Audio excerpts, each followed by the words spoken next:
Astaghfirullah. Kita lanjutkan. Jadi saya ulangi. Ketika Dajjal sudah mulai menyebar fitnahnya,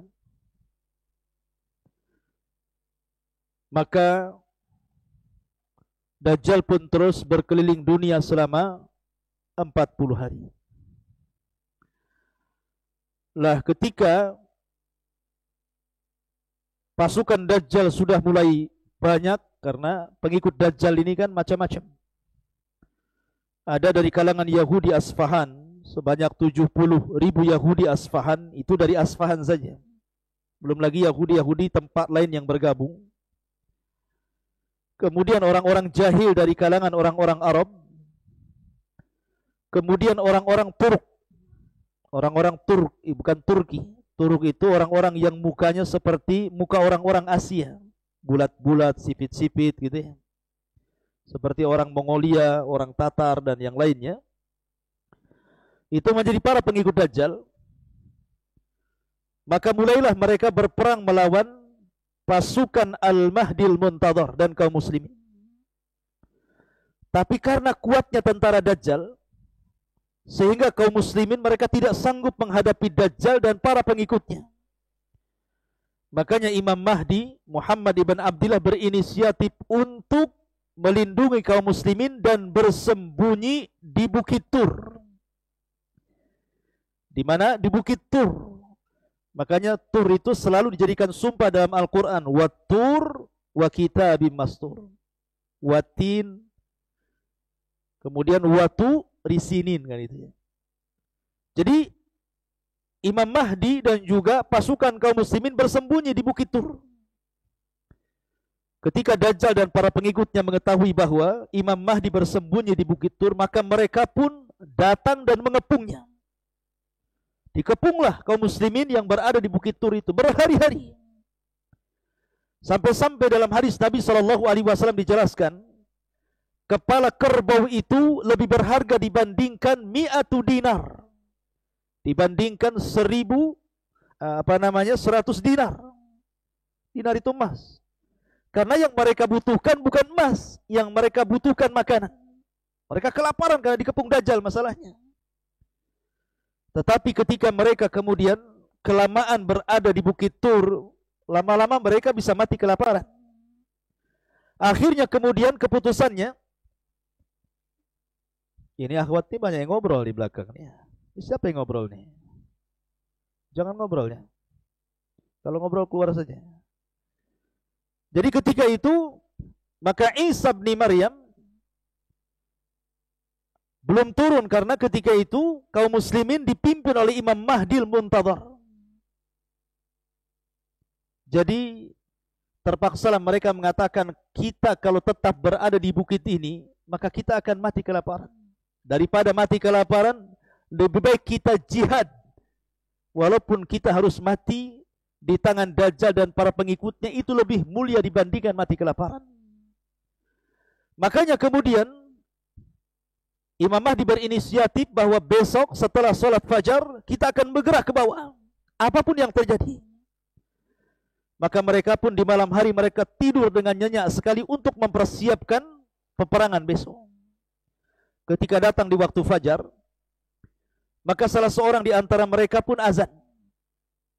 Setelah azan sebelum qomat, tiba-tiba langit gelap. Bahkan seseorang tidak bisa melihat telapak tangannya saking gelapnya. Ya. Lah ketika itu tiba-tiba melihat ke langit, ada cahaya dari langit keluar. Rupanya Isa bin Maryam turun diapit dengan 2 malaikat, di mana rambutnya basah seperti habis mandi. Dan dia memiliki nafas sejauh mata memandang yang kalau terkena orang kafir langsung mati orang kafir itu. Jadi turunlah Isa bin Maryam dan menemui kaum muslimin yang ada di Bukit Tur sebelum qomat. Lah kaum muslimin yang ada di Bukit Tur tahu bahwa Isa bin Maryam telah turun karena membaca hadis-hadis Nabi SAW dan ciri-cirinya. Makanya Imam Mahdi kemudian mempersilahkan setelah kemudian dikomatkan, Maka Imam Mahdi meminta Isa untuk menjadi imam. Taqaddam ya ruhallah, majulah wahai ruh Allah, jadilah imam untuk kami. Tetapi Isa bin Maryam menolak dan mengatakan, setiap kaum punya amir, aku tidak layak. Kaulah yang menjadi imam, aku yang menjadi makmum. Dari sini maka Isa mengikuti syariat Nabi SAW, dia tidak jadi imam. Takrimatullah ala hadil ummah, sebagai kemuliaan dari Allah untuk umat Islam, bahwa umat Islam tidak boleh disolati kecuali oleh orang Islam. Lah ketika selesai solat, dan ini ada faedahnya ya, kenapa Isa turun, ada faedahnya satu. Isa turun itu untuk membantah orang-orang Nasrani yang mengatakan dia anak Tuhan. Kalau memang dia anak Tuhan, atau dia satu di antara tiga Tuhan, atau dia Tuhan, kenapa dia sholat di belakang Imam Mahdi? Bukankah Tuhan disembah, bukan nyembah? Yang kedua, membantah orang-orang Yahudi yang mengatakan sudah membunuh Isa bin Maryam. Maka Isa mengatakan, aku masih hidup, aku tidak dibunuh, aku tidak disalib. Dan sebagai bentuk pengabulan doa Isa bin Maryam untuk berjumpa dengan Nabi akhir zaman, dan Allah kabulkan dia berjumpa dengan Rasul dalam peristiwa Isra Mi'raj di langit kedua, di mana Rasul berjumpa dengan Isa dan Yahya di langit kedua. Itu faedah kenapa Isa turun ke bumi. Ma'asyiral muslimin wal muslimat, santri ikhwan dan akhwat yang dimuliakan Allah Azza wa Jalla. Lah setelah kemudian selesai sholat, maka Isa membariskan pasukan kaum muslimin yang siap bertempur. Lah ketika itu Isa mengusap wajah-wajah para pasukan. Dan Isa menyebutkan kedudukan mereka di sorga. Subhanallah. Tidak ada manusia yang lebih bahagia kala itu di permukaan bumi kecuali orang-orang yang diusap wajahnya oleh Isa. Kenapa? Karena bukan dijanjikan masuk sorga, tapi dijanjikan derajat mereka di sorga. Artinya mereka pasti masuk sorga. Kemudian Isa mengatakan kepada pasukan dengan 3 pilihan. Kata Isa, kalian tidak perlu turun memerangi Dajjal dan para pengikutnya. Cukup, aku akan berdoa untuk dibangkitkan pasukan yang bukan kalian. Pasukan itu yang menghancurkan Dajjal dan para pengikutnya. 2, atau aku berdoa kepada Allah agar diturunkan bencana kepada Dajjal dan para pengikutnya, biarlah Allah yang menghancurkannya. Atau 3, kita berperang. Aku yang akan memimpin kalian, dan aku jamin pasukan Dajjal tidak akan mampu mengangkat pedang mereka, sehingga kau tinggal tebas saja. Milih yang mana? Maka kata pasukan Imam Mahdi, kami memilih yang ketiga. Kami ingin perang. Akhirnya kemudian turunlah pasukan Al-Mahdi dipimpin oleh Isa dan Imam Mahdi, turun dari Bukit Tur. Mereka pun berperang habis-habisan melawan tentara Dajjal yang sudah dilemahkan oleh Allah Subhanahu wa taala. Melihat Dajjal bahwa ada Isa bin Maryam di tengah-tengah pasukan Imam Mahdi, maka Dajjal pun lari ketakutan. Maka dikejar oleh Isa bin Maryam ke barat, ke timur ya, sampai akhirnya tidak ada tempat lari kecuali ke Babil Lud yang ada di Israel. Maka Dajjal pun lari ke Babil Lud. Maka ketika kemudian Isa bin Maryam mengejar Dajjal sampai ke Babil Lud, maka Dajjal seperti garam yang dimasukkan ke dalam air meleleh. Maka Isa bin Maryam pun mengambil tombaknya dan mengatakan, kali ini kau tidak akan meleset. Maka Isa pun kemudian menombakkan di lehernya sehingga terpisah kepala dan badannya. Ketika melihat Dajjal sudah mati, kepalanya sudah di tangan Isa bin Maryam, dan diperlihatkan kepada pasukannya yang begitu banyak, semua ketakutan. Karena orang yang dianggap Tuhan selama ini meninggal dunia, sehingga mereka ketakutan, sehingga kaum muslimin tinggal nembas saja, sehingga mereka banyak yang lari tunggang langgang, tidak sanggup melawan tentara Imam Mahdi. Sebagian mereka sembunyi di batu. Di sini Allah takdirkan batu bisa bicara. Hei muslim, ini lo orang kafir di belakang saya, bunuh dia katanya. Sembunyi di mana saja, di balik pohon bicara. Kata pohon, hei mukmin, ini orang Yahudi di belakang saya, bantai dia. Semua mau sembunyi di tong sekalipun kan. Tong bisa bicara nanti. Tong kosong nyaring bunyinya. Masyarakat muslimin yang dimuliakan Allah Azza wa Jalla, intinya bahwa tidak ada tempat lari kecuali satu pohon yang nggak mau bicara, yang disebut dengan pohon gharqad namanya. Pohon gharqad ini kayak cemara, tapi bukan cemara itu gharqad, tidak. Modelnya kayak cemara. Nah, itulah yang akan melindungi orang-orang Yahudi yang bersembunyi di pohon itu. Makanya orang-orang Israel sekarang lagi nanam pohon gharqad banyak-banyak. Pernah suatu ketika terjadi kebakaran, dikirimi layangan sama orang Palestina, dikasih api, masuk ke hutan gharqad, terbakar semuanya. Ya. Akhirnya nanam lagi, kan gitu. Masyarul muslimin yang dimuliakan Allah Azza wa Jalla, intinya bahwa Isa bin Maryam berhasil membunuh Dajjal, dan pasukan Al-Mahdi pun berhasil mengalahkan pasukan Dajjal, sehingga mereka kocar-kacir, korat-karit, dan tunggang-langgang, entah kemana mereka pergi. Maka setelah Dajjal meninggal, maka setelah itu Imam Mahdi meninggal dunia. Imam Mahdi hanya 7 tahun. Ada yang mengatakan 9 tahun dia meninggal dunia. Kemudian digantikan oleh Isa bin Maryam. Kata Nabi, tidak ada kehidupan yang lebih mulia, yang lebih berkah, yang lebih senang dibandingkan ketika Isa hidup di tengah-tengah manusia. Karena bumi ini dihidupkan kembali. Sampai-sampai kata Nabi SAW, pohon delima, buah delima itu besar sekali. Jadi kalau seandainya dimakan isinya, cangkangnya itu, antum bisa masuk 10 orang ke dalamnya. Saking gedenya. Jadi saking buah delima itu gede, kalau habis tuh nggak akan habis lah. Delima segede gitu, cangkangnya saja 10 orang bisa masuk. Cuma antum makan buahnya kan itu ya. Artinya buah delima saja bisa dimakan orang 10. Habis itu bisa untuk naungan, untuk kubah di atasnya. Itu baru delima. Gimana duren? Kan gitu ya. Coba, delimanya saja segede gitu ya, disebutkan sama sabda Nabi. Gimana duren, mangga, jeruk, wow, udah besar-besar semuanya. Sementara orang semakin ke akhir zaman itu semakin kecil-kecil orangnya. Ya. Saking berkahnya bumi itu maksudnya. Sampai-sampai Rasul mempermisalkan seperti buah delima yang sangat besar, yang kalau cangkangnya orang masuk 10 orang itu sudah cukup di dalamnya. Besar sekali itu. Tetapi Allah takdirkan setelah kaum muslimin berada di atas ketenangan, tenang hidupnya penuh dengan berkah. Ketika itu Isa memaksa orang-orang ahli kitab, orang-orang Yahudi dan Nasrani untuk menyerah kalau tidak dibunuh. Karena salah satu tugasnya Isa itu sudah membunuh Dajjal tadi ceritanya, kemudian mematahkan salib, membunuh Dajjal, membunuh babi, kemudian juga meletakkan jizyah. Kalau sekarang kita berperang melawan orang kafir, maka di situ ajak dulu berdakwah, kalau tidak mau bayar jizyah, kalau tidak mau perang.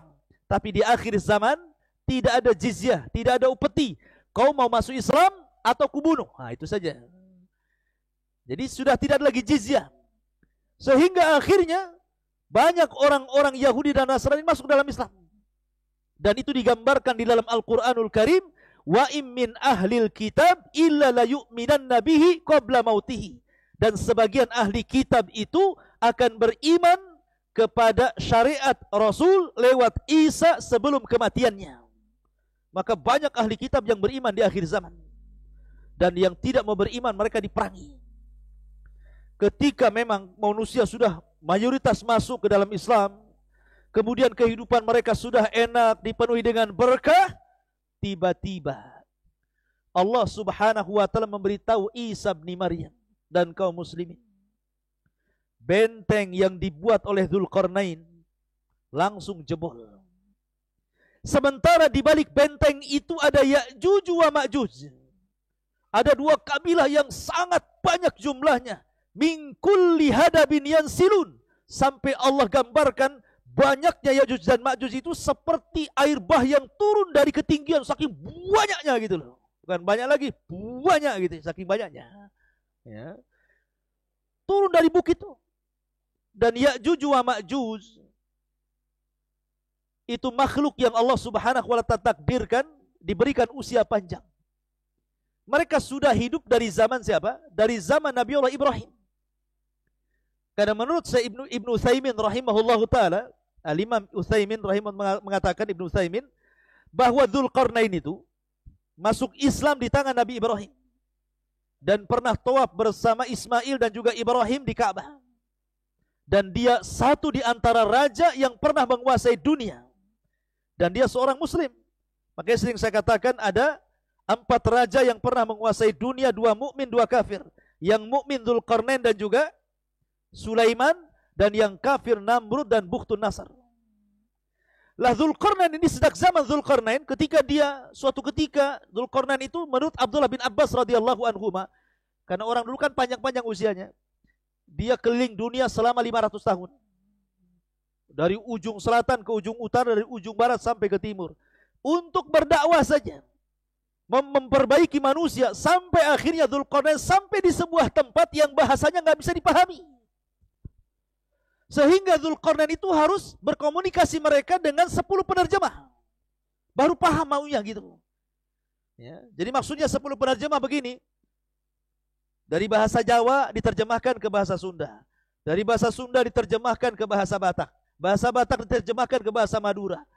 Diterjemahkan ke bahasa Padang. Diterjemahkan ke bahasa Alor gitu ya, orang Flores. Terjemahkan sampai ke 10 bahasa, baru paham Dzulqarnain. Oh iya gitu. Maunya kalian saya tahu. Rupanya kaum ini mengatakan bahwa mereka setiap tahun diserang oleh 2 kabilah Ya'juj dan Ma'juj.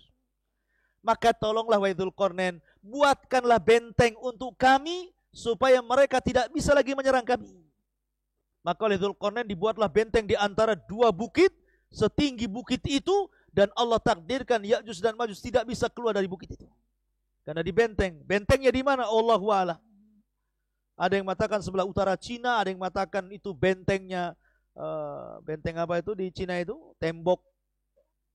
Kan ada di Cina itu kan, benteng Cina itu. Nah, ada yang tidak, itu bukan itu. Karena benteng Ya'juj dan Ma'juj tidak bisa dihancurkan. Itu pernah hancur. Apalagi benteng Takashimura ya. Ma'asyiral muslimin yang dimuliakan Allah Azza wa Jalla. Intinya bahwa Ya'juj dan Ma'juj ini terkurung di benteng itu beratus-ratus tahun sejak zaman Nabi Ibrahim. Dan akan dijebol bentengnya itu nanti di akhir zaman. Di masa Isa bin Maryam sedang berada di atas kebaikan bersama kaum muslimin.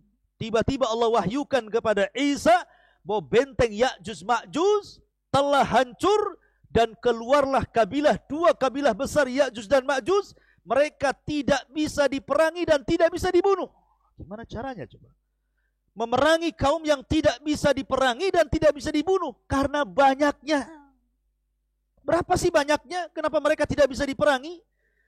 1 lawan 999. Kira-kira menang gak antum kalau 1 orang dikeroyok oleh 999? 2 orang aja KO, apalagi 999 kan gitu.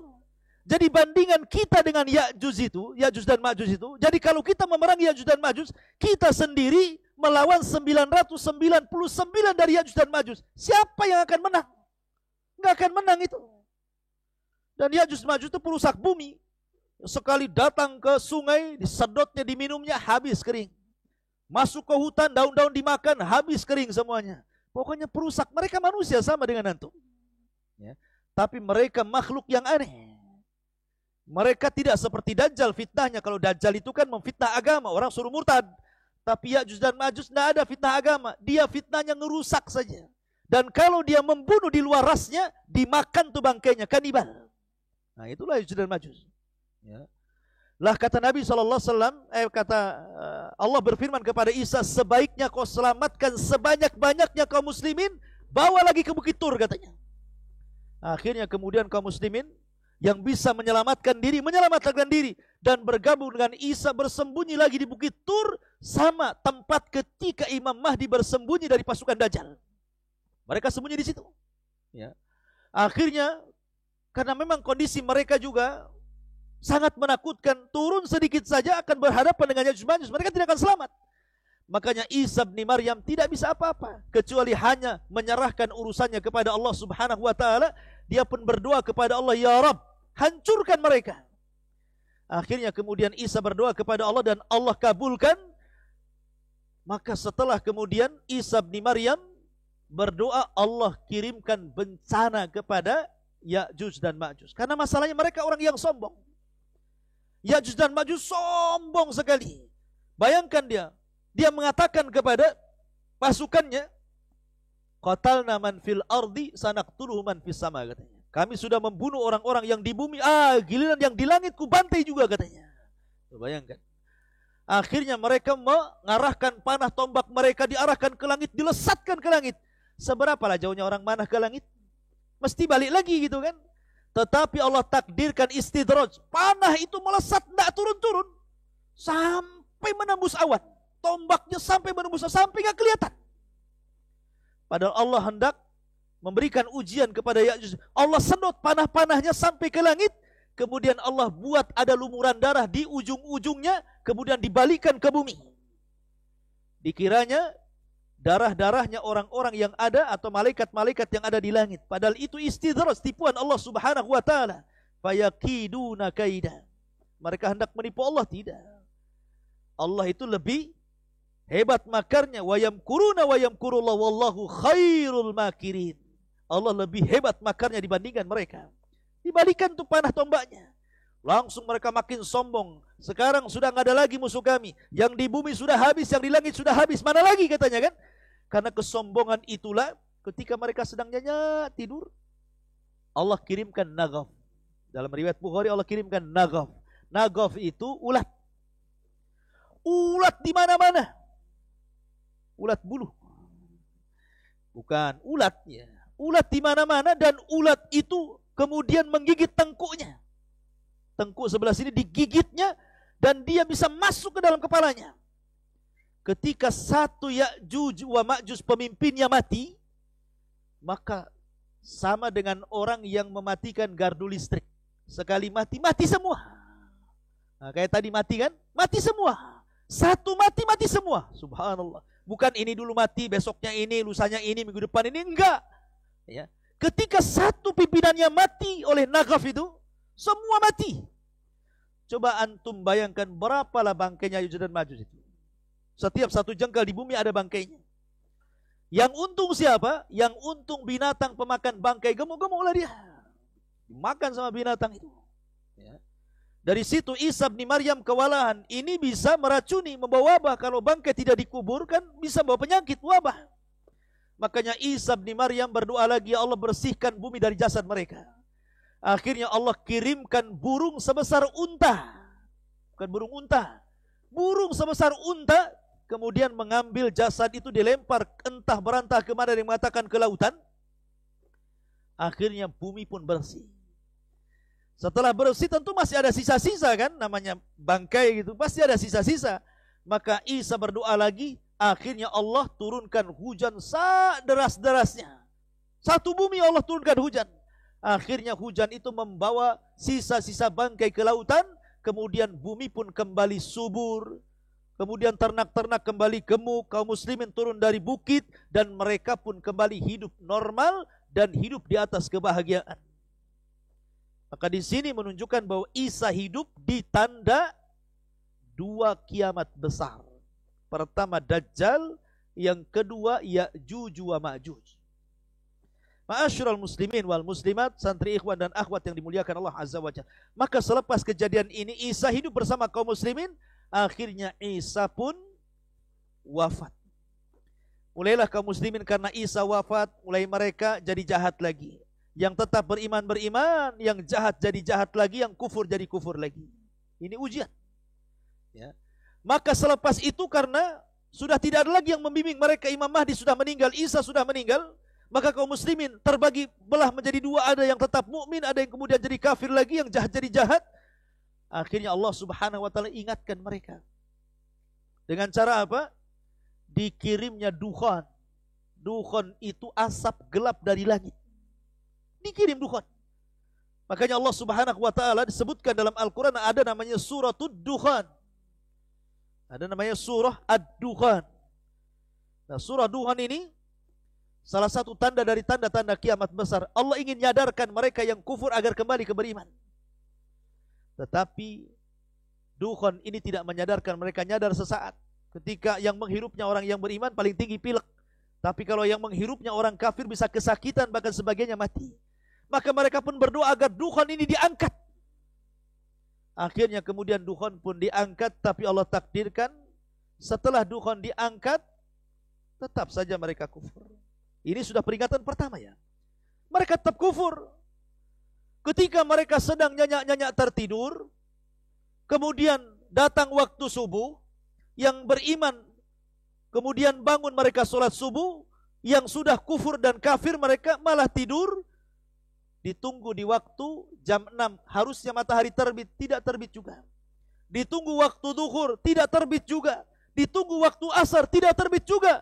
Ditunggu waktu maghrib, harusnya matahari tenggelam, matahari muncul dari arah barat.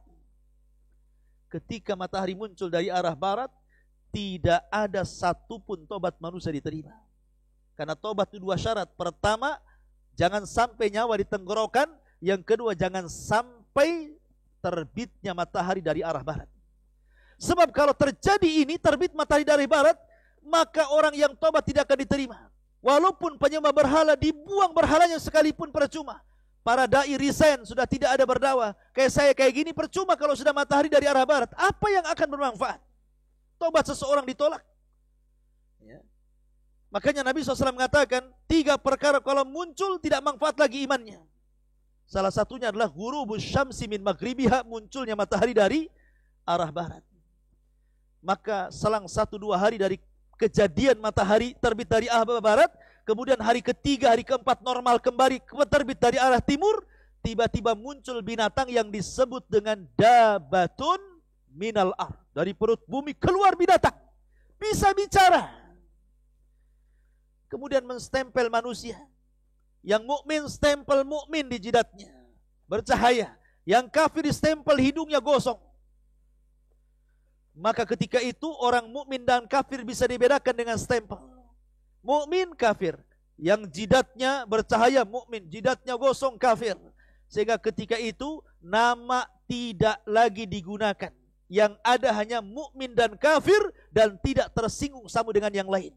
Enggak tersinggung. Mau kemana min gitu ya? Mau ke pasar fir gitu. Karena masalah. Karena sudah tidak ada lagi nama. Yang ada mukmin kafir saja. Mau kemana fir? Mau mandi min gitu. Ini begitu mereka. Ya. Karena sudah distempel. Lah ketika sudah binatang ini tidak ada, sampai binatang ini nunggu di luar masjid. Ada orang sholat, Allahu Akbar, percuma sholatnya. Tiba-tiba keluar masjid, kata binatang ini, al-an tusalli, kau sekarang mau sholat?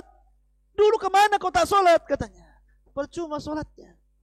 Sampai akhirnya satu dunia distempel mukmin dan kafir.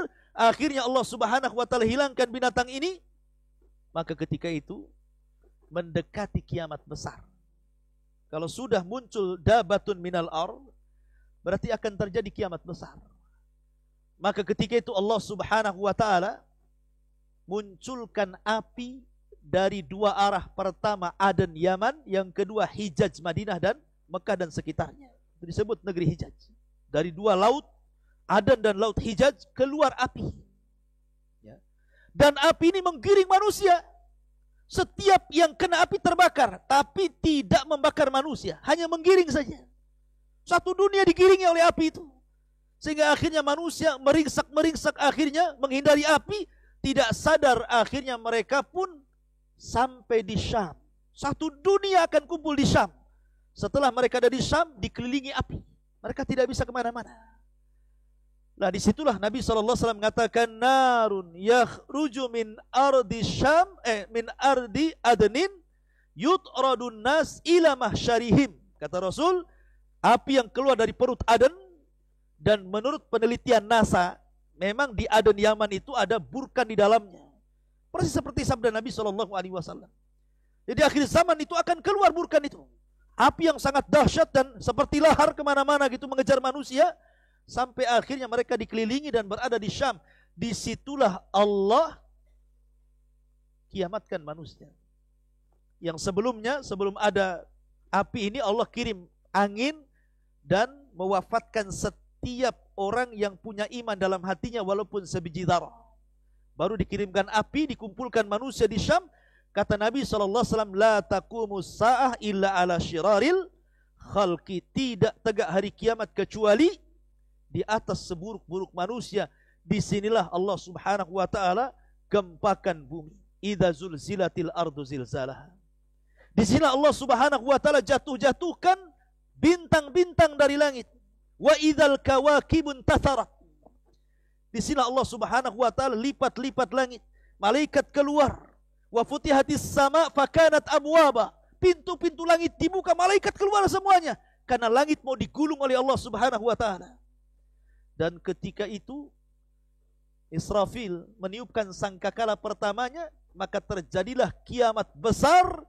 Dan antara jarak Israfil tiupan pertama ke tiupan kedua itu 40 kata Abu Hurairah, tanpa menyebutkan 40 hari, 40 minggu, 40 bulan atau 40 tahun. Wallahu alam, kata Abu Hurairah. Yang jelas bahwa kiamat ini terjadi selama 40. Disitulah dihancur-hancurkan bumi. Sekarang antum bisa memandang lautan, tapi ketika kiamat kemana lautan pergi? Antum bisa memandang hutan-hutan Jabal Uhud yang begitu hijaunya gitu ya, walaupun sudah banyak ditebang di tengah-tengahnya. Nanti pada hari kiamat kemana tuh hutan-hutan sudah nggak ada. Antum bisa melihat malam-malam bintang yang bergelapan di atas langit dengan indahnya. Datang hari kiamat, bintang itu hilang semua, akan berjatuhan. Dan bumi yang kita pijak akan diganti oleh Allah dengan bumi yang baru. Bukan bumi ini hilang kemudian bumi yang baru datang, bukan. Bumi iya tetap bumi ini, tetapi bentuknya dirubah dari bulat jadi terhampar. Yauma tubaddalul ar ghairal ardi. Pada hari di mana bumi diganti dengan bumi yang baru, menjadi sebuah padang yang disebut dengan padang mahsyar. Disitulah manusia dibangkitkan kelak pada hari kiamat. Inilah di antara tanda-tanda kiamat besar, kematian Dajjal, dan sedikit keterangan tentang tanda-tanda kiamat besar yang lainnya. Taib, sampai di sini kita akan buat tanya jawab. Ada hadiahnya sedikit. Perhatikan.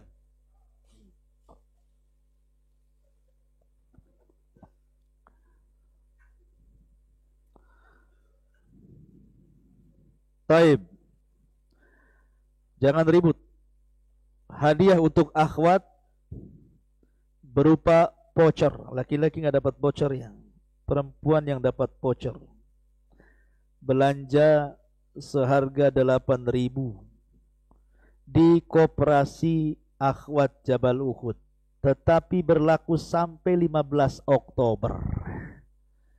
Lewat 15 Oktober berarti vouchernya kadaluarsa, tak bisa dipakai.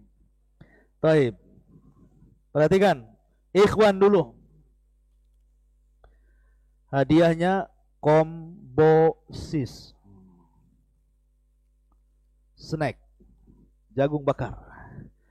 Taib. Sebelah sini dari kamera ke kiri.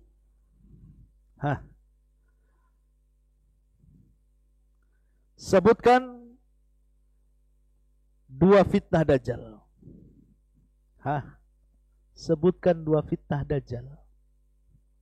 Antum berdiri. Ya Allah, kum. Fitnah ilmu dan fitnah harta. Seperti apa fitnah ilmu?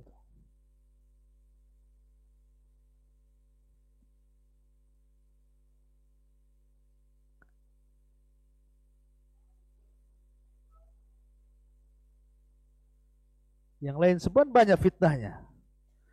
Kalau tidak paham yang lain, fitnah harta sudah betul. Fitnah ilmu kalau nggak antum ngejelasin tidak paham antum.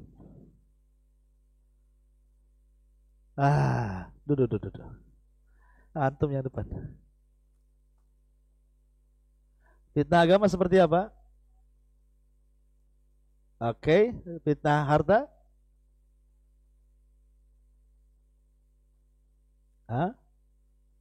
Sombong karena hartanya maksudnya?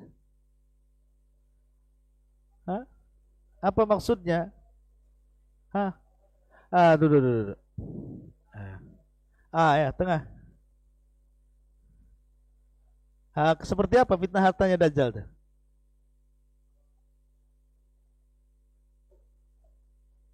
Ah, seperti ahsan. Ayo, fadhal. Hah, harus bisa jelasin. Antum tak bisa jelasin. Fadhal. Sebelah sini. Gemaz. Perhatikan gemaz. Sebutkan 2 pengikut Dajjal. Pojok. Berdiri. Diam. Yahudi 1.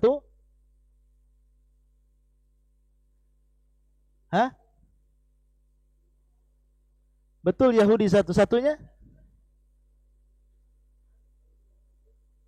Lama antum. Duduk.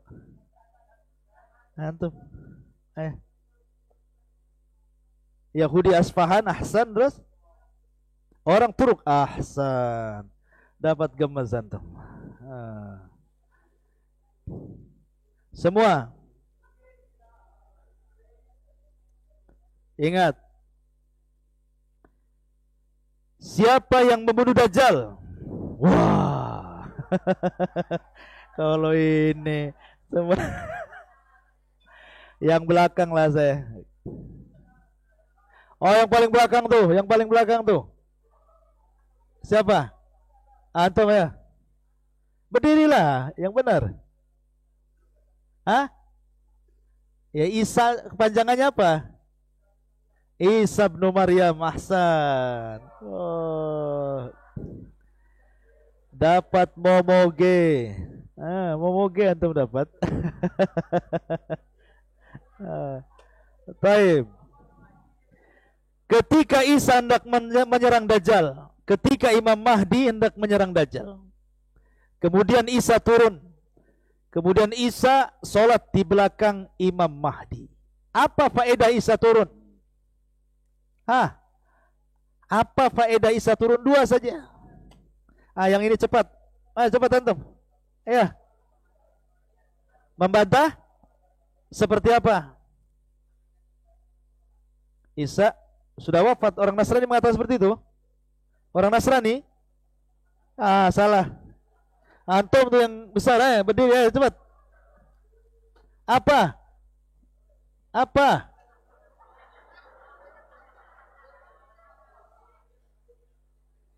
Jawabannya apa? Membantah siapa? Membantah siapa? Itu perkataan siapa itu? Satu, yang kedua? Itu perkataan siapa? Ahsan. Antum dapat jagung bakar. Fadhal.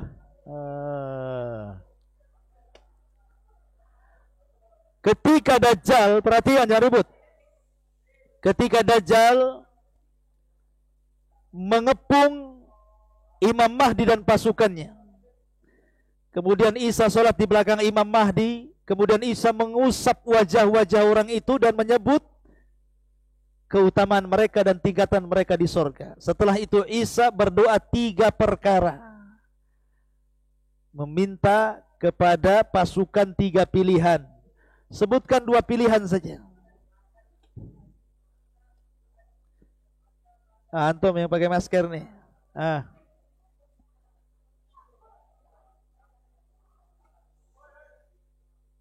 Satu.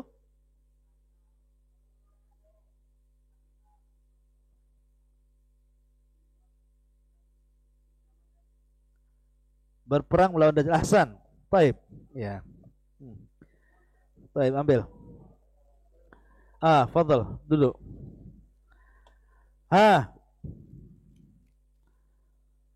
Berapa perbandingan antum dengan Ya'juj dan Ma'juj?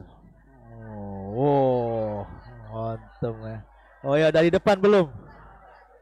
Antum lah, cepat. Cepat. 1 banding 9.999. Ahsan.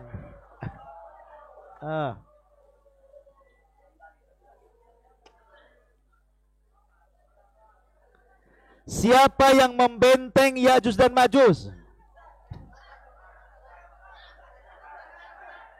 Antum, cepat. Cepat. Zulkarnain, ahsan ya, cepat, ambil. Diam dulu. Sekarang akhwat, dengerin. Diam dulu. Akhwat, pertanyaan. Isa bin Maryam itu diciptakan oleh Allah Azza wa Jal tanpa bapa, sehingga mereka orang-orang Nasrani mengatakan Isa anak Tuhan. Bagaimana bantahnya dalam Al-Quran?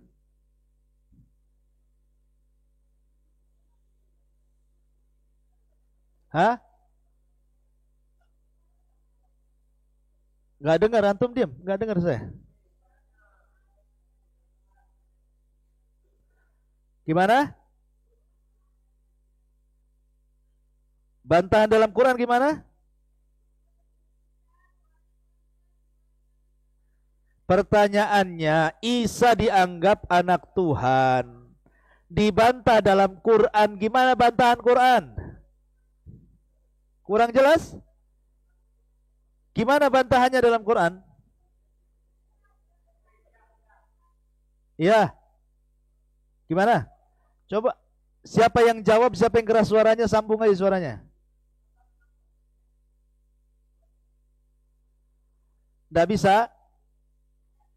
Gimana jawabannya?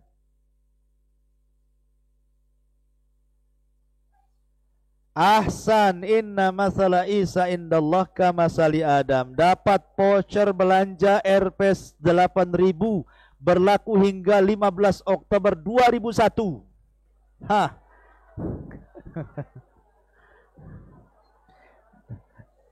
Dengerin. Dengar antum ini. Pertanyaan yang kedua akhwat. Ya. Siapa anak kecil yang disangka Dajjal di zaman Rasul? Anak Yahudi itu. Siapa namanya?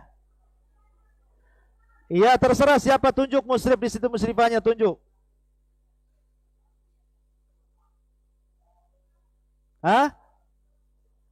Siapa? Saf atau? Iya, Saf betul. Atau siapa nama lain dari Saf? Ibnu Sayyad. Ahsanti. Dapat voucher belanja Rp 8.000 berlaku hingga 15 Oktober 2001.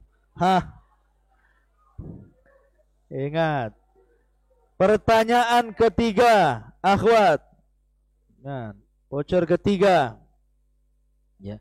Siapa sahabat yang bersumpah Ibnu Sayyad itu Dajjal? Siapa? 2 sahabat saja.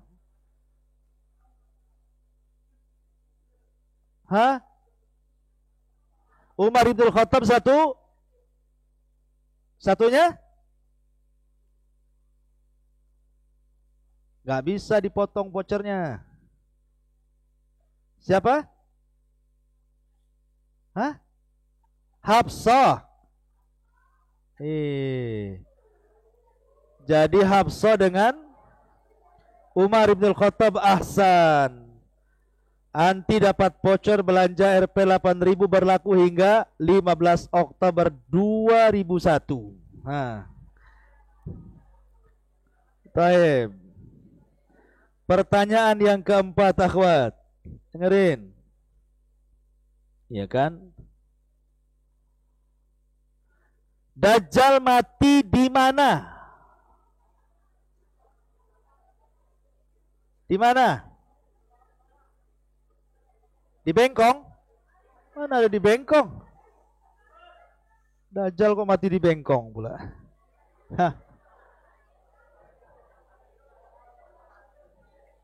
Coba dengarin. Babilod, ahsanti. Voucher belanja Rp 8.000 berlaku hingga 15 Oktober 2001. Dapat Taib, balik ke ikhwan. Anda dapat gemes, enak, snack mie.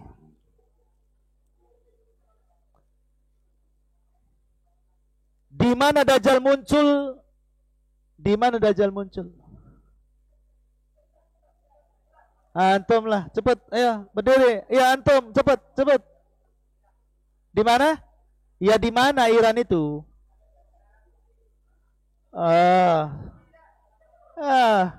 Antum yang putih. Hah? Iya, di mana? Di Iran tuh di mana? Duduk. Antum.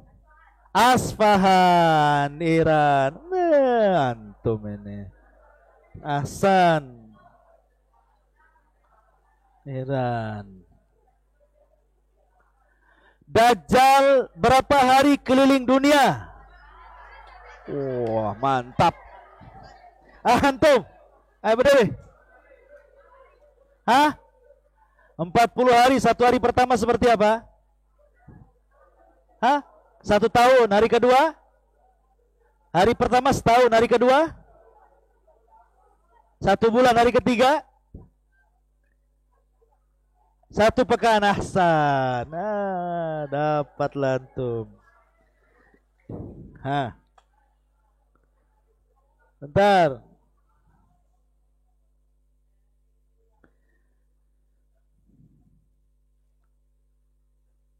Nabi Isa bin Maryam turun di akhir zaman setelah beliau diangkat ke langit di usia berapa?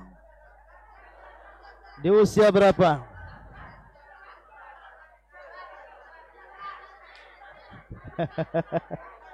Antum lah belakang tuh, merah, merah, merah. Hah? 3? Ahsan. 34 tanah. Ambil.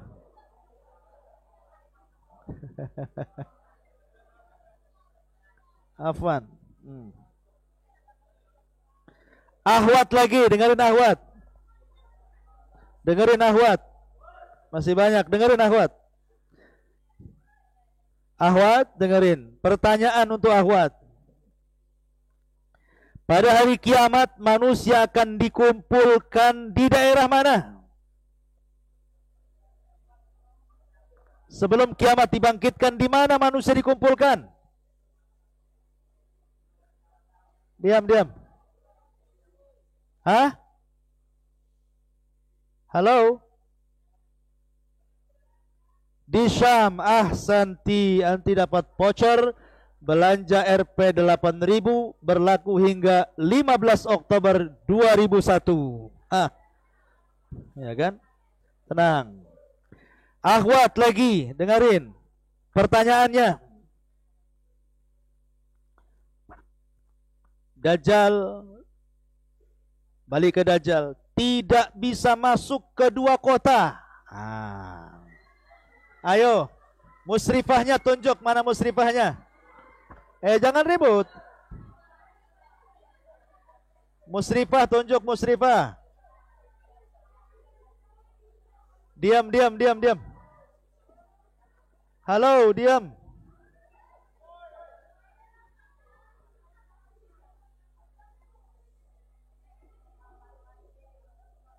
Apa jawabannya kok rame?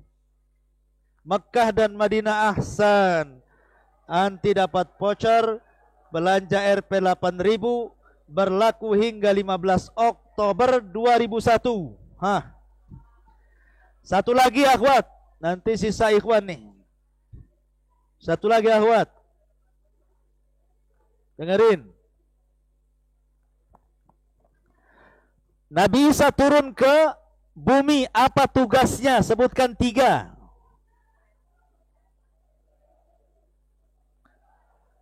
Sebutkan 3 tugas Nabi Isa.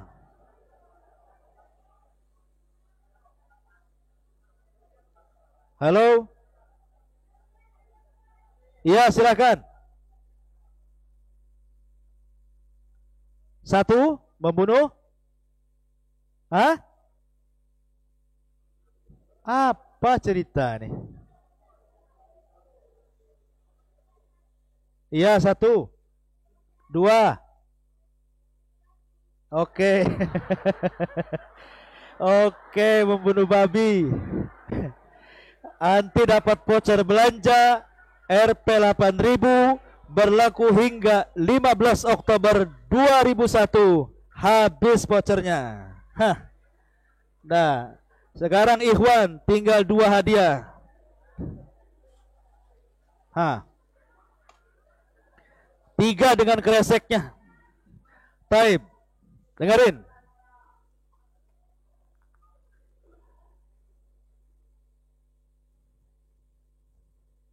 Diam dulu, nggak akan ada pertanyaan kalau nggak diam. Taib.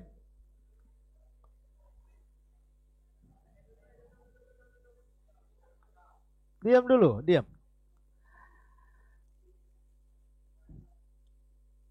Ya'juj Ma'juj. Ya'juj dan Ma'juj. Ingat. Tadi sudah disebut bandingannya 1 dari kita, 999 dari mereka. Bagaimana bentuk kesombongan Ya'juj dan Ma'juj? Cepat. Antum. Cepat.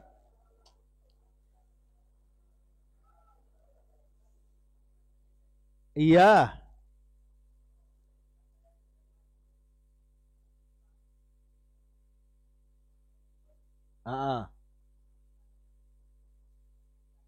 Terus?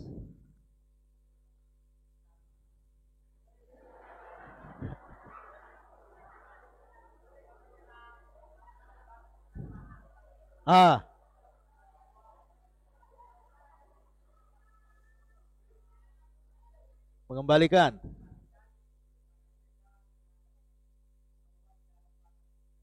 Ahsan.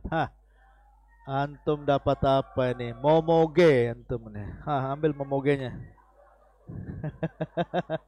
Fadhal. Taib. Tanda kiamat yang terakhir apa? Tanda kiamat besar yang terakhir, Saibun Nadhara, kacamata.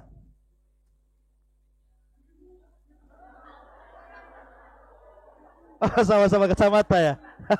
Diam. Bukan. Dulu.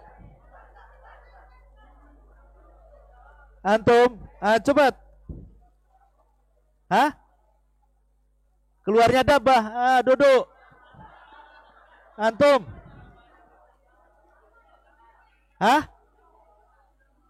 Itu kiamat namanya, bukan tanda kiamat.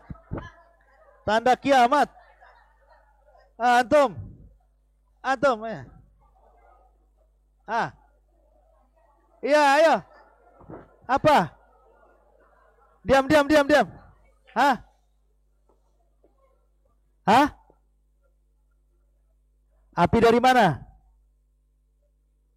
Api dari mana? Duduk. Ujung. Pakai baju hitam tadi nunjuk, nggak jadi. Ya cepat. Duduk salah. Antum cepat. Ahsan. Kalah sama anak kecil. Taib. Subhanakallah bihamdika asyhadu an la ilaha illa anta astaghfiruka wa atubu ilaik. Allahu ta'ala. Assalamualaikum warahmatullahi wabarakatuh.